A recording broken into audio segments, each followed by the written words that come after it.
O que aconteceu na classificação sprint do GP da Bélgica de 2025? A classificação acabou de terminar e foi uma classificação que teve seus altos e baixos, foi uma classificação bem estranha, porque, e muito por conta da Bélgica, na verdade, por Bélgica ser a pista mais longa do calendário e a classificação sprint ter tempos menores, né, de classificação, de tempo total que você pode fazer o seu tempo, muitos pilotos optavam por fazer só uma volta em algumas sessões, ou sair no último minuto, como foi no caso do próprio SQ3, o pessoal saiu só pra fazer uma volta no finalzinho, porque não ia dar tempo de você fazer duas voltas, você fazer uma volta, voltar pros boxes, fazer outra volta, não ia dar tempo. Então eles optaram por fazer uma única volta. E algumas outras sessões foi bem estranho, o pessoal demorou um pouco pra sair também, e a pista foi evoluindo bastante ao longo da classificação, e a gente teve muitos resultados surpresas rolando nessa classificação sprint, e muitos resultados bons pra nós principalmente. Dito isso, bora ver o que aconteceu na classificação sprint do GP da Bélgica, porque a gente tem muita história pra contar. Começando no SQ1, quem caiu foi Kimi Antonelli em último lugar, Franco Colapinto, Lewis Hamilton, Nico Hülkenberg e Alex Albon. Aqui a gente já tem um pacote de surpresa, acho que tirando o Franco Colapinto, todo mundo aqui tem um ponto que pode ser discutido de alguma forma. Vou começar pelo Antonelli, que acabou errando e rodando sozinho, indo pra brita, e isso custou praticamente toda a chance que ele tinha de passar pro SQ2, isso danificou também um pouco o carro dele, e dificultou muito, fazendo com que ele tenha um final de semana bem abaixo já do esperado no começo. Claro que o que importa é no domingo, mas a rodada que o Antonelli teve faz com que custe muito caro pra ele. E eu vi até algumas pessoas falando, e o piloto geracional. Gente, ele ainda tem só 18 anos, ele vai cometer muitos erros. O pessoal esquece já de outras corridas impressionantes que ele fez, como o Canadá e a Austrália, principalmente na chuva, a primeira corrida dele na Fórmula 1, remando pra terminar em quarto lugar. E ainda vai ter a classificação principal amanhã também, que é o que importa de verdade. Mas foi um erro bizarro do Antonelli que fez ele ficar em último lugar. Na frente dele o Franco Colapinto, que honestamente nesse ponto ele já saiu do carro indo pro box da Alpine assinar o contrato de rescisão. E como o Guilherme Oliveira disse, trocar o Durham pelo Colapinto foi a mesma coisa que trocar 6 por meia dúzia. E realmente não deu certo. Eu defendi que ele merecia uma oportunidade, principalmente depois das boas atuações que ele teve na Williams, mas agora não tem muito mais defesa, não tem muito mais o que falar mesmo. Ele corre Hungria, provavelmente, mas eu dificilmente vejo ele ficando até o final do ano, ou pelo menos no ano que vem. Talvez a Alpine decida ficar com ele até o final do ano só para não correr o risco de chegar no limite, né? Porque a equipe só pode trocar 4 vezes, só pode usar 4 pilotos titulares ao longo da temporada. A Alpine já usou 3, só podem mais um. Então, talvez possa manter o Franco Colapinto até o final do ano por conta dessa regra, mas acho difícil que ele continue de qualquer forma.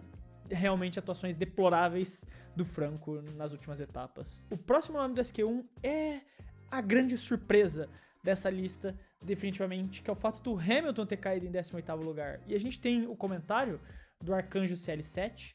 Acredito que esse P18 na quali abalou a confiança do Hamilton, mas acredito que apesar disso, ele fará uma grande qualificação e uma boa recuperação na sprint. Ele só teve um TL para testar o carro com atualização. Em relação a só ter um TL, o Leclerc também, e ele passou até o SQ3.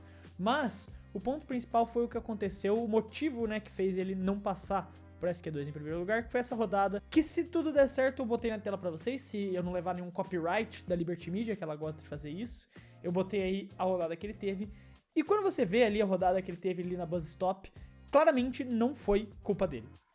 Não foi uma rodada comum, não foi um erro de piloto isso daí. Claramente, isso me lembra muito aquela rodada que o Sérgio Pérez teve no GP do Bahrein de 2023, quando o motor desliga e deixa ele na mão. Faz parecer uma rodada muito parecida com essa do Sérgio Pérez em Bahrein 2023. 2022, me desculpa, Bahrein 2022, não 2023. Me lembra muito essa rodada que o Sérgio Pérez teve, e isso custou a volta do Hamilton e fez com que ele não passasse. Vou usar o mesmo argumento do Kimi Antonelli, vamos esperar amanhã, que é o que importa de fato, a classificação pro domingo. Sprint, no final das contas, não vale tanto pros pilotos, mas é importante você ter bons resultados, especialmente se sua equipe tá brigando pelo segundo lugar nos construtores. Os outros nomes que caíram foram o Nico Hülkenberg e o Alex Albon. O Nico, depois do pódio na semana passada, acaba caindo no SQ1. Não é a primeira vez na temporada e provavelmente não vai ser a última. O carro da Sauber tem dessas, às vezes você vai até o SQ3, às vezes você cai no SQ1, né? Já aconteceu com os dois pilotos da Sauber, esses extremos. No final das contas, ele só não conseguiu encaixar uma boa volta mesmo. E o Albon fica aqui sim com uma grande decepção, porque tinha carro pra ir longe, a gente viu com o próprio Sainz chegando longe nessa classificação, indo até o SQ3. O Albon realmente decepciona nessa classificação sprint, mas de novo, o que importa, principalmente uma equipe como a Williams, é a classificação normal que vai ser amanhã no sábado. Partindo pro SQ2, a gente teve Lance Stroll, Fernando Alonso, George Russell, Yuki Tsunoda e Liam Lawson. Aqui as duas Aston Martins, até de certa forma pode dizer que é uma surpresa, porque vinham de boas corridas, conseguindo se classificar bem. Tá caindo o mundo em chuva aqui do lado da minha casa agora, então se tiver saindo som pra vocês eu peço desculpas por isso.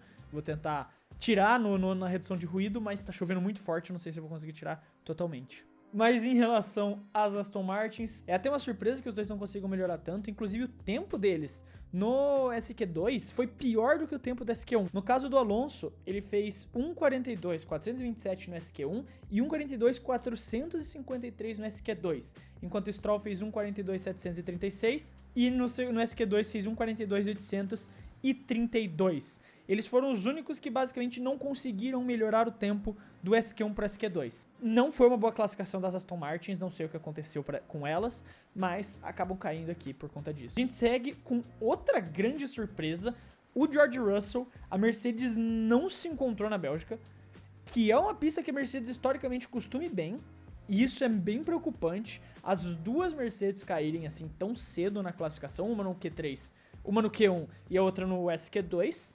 Então é bem preocupante pensando na classificação amanhã, que é a que importa de verdade, mas mesmo as equipes que eu botei esse sinal de alerta, como a Williams, com o Alex Albon, com a Ferrari, com o Hamilton, o outro carro deles chegaram até o SQ3, então mostra ok, foi um problema que teve ali num carro, ou um erro do piloto, que fez a gente cair numa posição ruim, mas a gente tem carro pra ir bem na classificação principal. No caso aqui do Russell e do Antonelli, os dois caíram cedo. E isso é meio preocupante para a Mercedes amanhã. Isso é bem preocupante para a situação da Mercedes, que está tentando brigar ali pelo segundo lugar no campeonato de construtores também.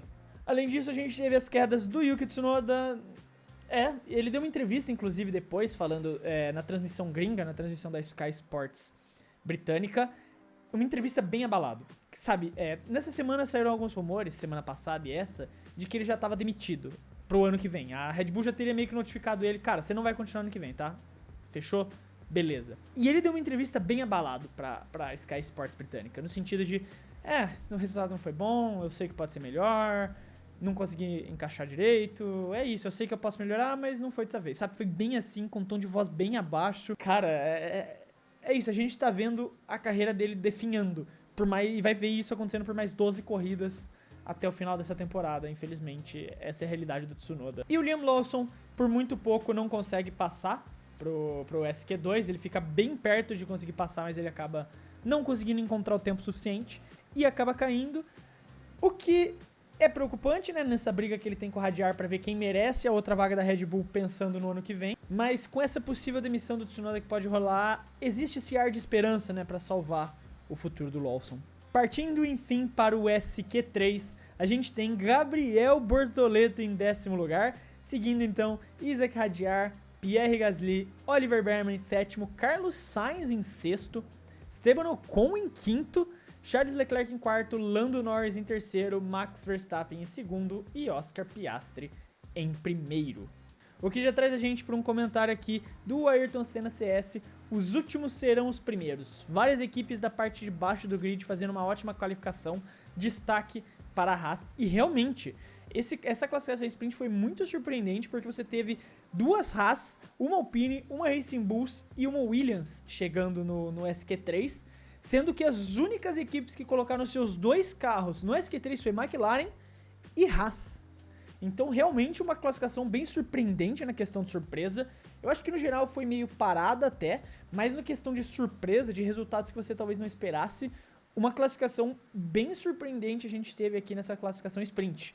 E várias equipes surpreendendo. A Haas mesmo apareceu aqui na Bélgica, pelo menos na classificação sprint eles apareceram com uma ótima performance, um ótimo resultado, e conseguindo colocar os seus dois pilotos no SQ3. Um destaque enorme pro Ocon, conseguindo chegar em 5º lugar. Grande classificação do Esteban Ocon. Ele vem fazendo uma temporada dentro da medida do possível boa. Claro que o carro da Haas não é bom o suficiente, é um carro bem limitado, mas dentro do que ele pode entregar, ele vem fazendo uma boa temporada, e a gente tem que destacar isso. E o Berman conseguindo fazer uma boa classificação. Geralmente ele faz boas classificações, mas na corrida ele decai demais. e aqui ele fez uma boa classificação, ficando em 7º lugar, né, 2 posições atrás do Ocon, fazendo ali um sanduíche de Haas com a Williams no meio. Então, uma expectativa interessante para as Haas nesse final de semana. Vamos esperar para ver como vai ser o resultado deles amanhã, mas a gente pode ver uma Haas muito mais competitiva do que a gente estava vendo nessas últimas etapas. O Yamin falou aqui, né, o Gasly é o piloto mais subestimado do grid junto do Hulk. Um ótimo piloto num carro lento. Eu ainda acho que em questão de o quão subestimado o cara é e quanta habilidade ele tem, o Hülkenberg, ele ainda tá, tipo, em outro patamar, porque pra mim ele é um grande piloto do grid, sempre foi, ele só nunca teve carro pra isso. O Gasly, em momentos da carreira, teve bons carros, não teve bons carros, teve carros decentes pra fazer bons resultados, no geral da carreira dele, melhores até do que o Hulk teve na grande média, né? E por isso ele mostrou um pouco mais, mas sim, quando você pega em subestimado, você vai fazer a lista de mais subestimado pro menos subestimado, o Gasly pode estar em segundo lugar ali na discussão com certeza, que ainda acho que é uma distância bem grande pro Hulk. Só que sim, o Gasly, ele é um piloto que prova pra mim que se ele tiver um carro bom, não sei se ele briga por título, porque isso só dá pra afirmar quando você tiver no carro bom de fato. Né, teve tantos pilotos que você falava que poderiam brigar pelo título, chega no carro e não correspondem à expectativa, você só pode afirmar que o cara vai brigar pelo título quando você tá vendo ele no carro brigando pelo título. Mas definitivamente hoje, se a Alpine fosse uma equipe de ponta, ele estaria brigando o tempo todo ali junto com as McLaren, junto com as Red Bulls, com as Mercedes, com as Ferraris, que seja. Porque ele vem sendo muito bom, ele vem entregando um trabalho muito sólido com essa Alpine, e essa classificação mais uma vez é a prova disso, fazendo esse P8 ali no SQ3, colocando a Alpine numa boa posição de pontos e mostrando mais uma vez que o problema não tá no carro. Não à toa, ele é o único piloto da Alpine que pontuou nessa temporada. Outros 2 pontos de destaque que eu quero dar são a questão da classificação do Carlos Sainz e do Isaac Hadjar, ótimas classificações, o Isaac mais uma vez sendo o segundo melhor piloto da Red Bull na pista e carimbando cada vez mais essa possibilidade de ir para a Red Bull em 2026, o que já não se torna mais tanto uma ameaça agora com o Laurent Mekies no comando. Eu acho que isso tende a melhorar para os próximos anos, para a vida do segundo piloto da Red Bull.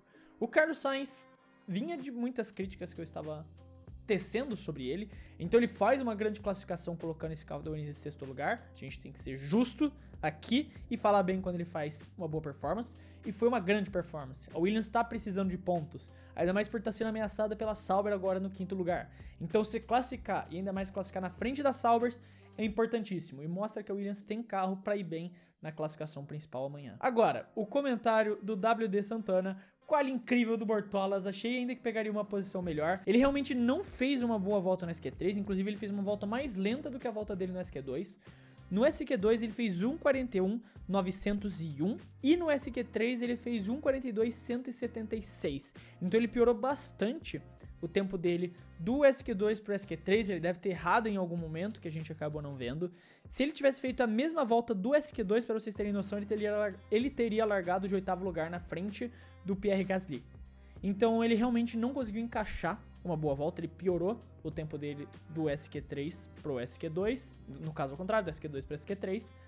E por conta disso não conseguiu fazer uma grande volta, mas ainda assim, largar de 10º lugar, colocar a Sauber no SQ3, considerando que o companheiro dele ainda caiu no SQ1 também, é um grande resultado, mais um brilhante resultado do Gabriel, e coloca ele numa posição muito forte para tentar pontuar na sprint amanhã. Ele tá numa posição muito boa para tentar pontuar na sprint amanhã, e mostra também essa confiança de que a Sauber tem um carro bom para tentar entregar um bom resultado na classificação principal de amanhã também. Vamos torcer. Tamo na torcida aqui porque eu acho que o Gabriel tem uma chance real de pontuar na corrida sprint amanhã, fazer mais um pontinho depois de finalmente fazer os seus pontinhos lá no GP da Áustria, acabar não tendo um grande final de semana no GP da Inglaterra, mas agora em Spa, agora na Bélgica, ele vai muito bem em uma pista que, de novo, difícil de pilotar, uma pista que os novatos precisam de confiança. Claro que a gente tem que ver como vai ser amanhã, existe a possibilidade de chuva, e isso muda todo o cenário, muda completamente como vão se portar os carros e os pilotos na pista, ainda mais em Spa, que é uma pista que exige muito da confiança do piloto, mas até o momento o Gabriel tá mostrando que tá com nível, tá com confiança e pode entregar um ótimo resultado nessa Sauber amanhã. Agora o comentário aqui do Enzulin: Raikkonen, homem de gelo e rei de Spa, Piastri, homem de gelo e rei de Spa. Cara, que volta do Oscar Piastri, né, no finalzinho. O Oscar Piastri não só fez a pole, como fez a pole com quase 5 décimos de diferença pro Verstappen. não foi uma volta, foi uma super volta do Piastri. Isso bate com aquele ponto que eu tava defendendo aqui, de que o Piastri gosta muito de Spa. Ele é muito bom nessa pista e remete realmente ao Raikkonen, nos tempos áureos de Raikkonen. Ele era um ótimo piloto em Spa. Quando você pega lá 2005, 4, 6, 7 da vida, o Raikkonen vencia todo ano em Spa. Chegava em Spa, a certeza que você tinha era que o Raikkonen ia vencer aquela corrida. E eu acho que o Piastri tá construindo essa mesma fama. Ele vai muito bem em Spa, ele gosta muito dessa pista e ele consegue extrair muito mais do que outros pilotos. O que não dá pra dizer o mesmo do companheiro de equipe dele, o Norris é o contrário. O Norris, quando chega em Spa, ele tende a ter performances piores do que o geral dele na temporada. É uma pista que ele não gosta tanto, que ele não costuma ir tão bem. Enquanto o Piastri vai muito bem em Spa e bota quase 5 décimos pro segundo colocado em Spa. É uma grande volta do Piastri. O Piastri foi avassalador nessa classificação. O Verstappen também fez uma grande volta colocando esse carro em segundo lugar. A Red Bull não tá tão bem ali no setor 2, é onde perde mais tempo assim no geral, mas é uma pista que ele gosta muito também. O Verstappen não me surpreende ele se enfiar no meio das McLarens, primeiro por ser o Verstappen, segundo por ser uma pista que ele gosta muito, enquanto o Norris não é tão bom, não curte tanto correr em Spa e por conta disso acaba caindo para a terceira colocação. Quem não vai reclamar de nada disso é o Oscar, que faz essa pole position maravilhosa, coloca ali o favoritismo para ele vencer a corrida e voltar a abrir vantagem no campeonato de pilotos, porque ele deixou o Norris encostar demais.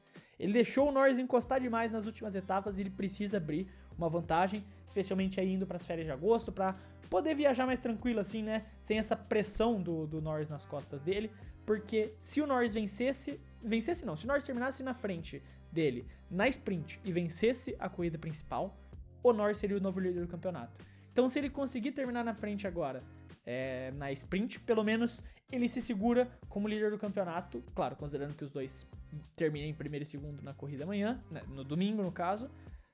Ele termina pelo menos essa semana ainda como líder indiscutível e sem chance de ser ultrapassado, mas aí chega na Hungria e Hungria é outra história.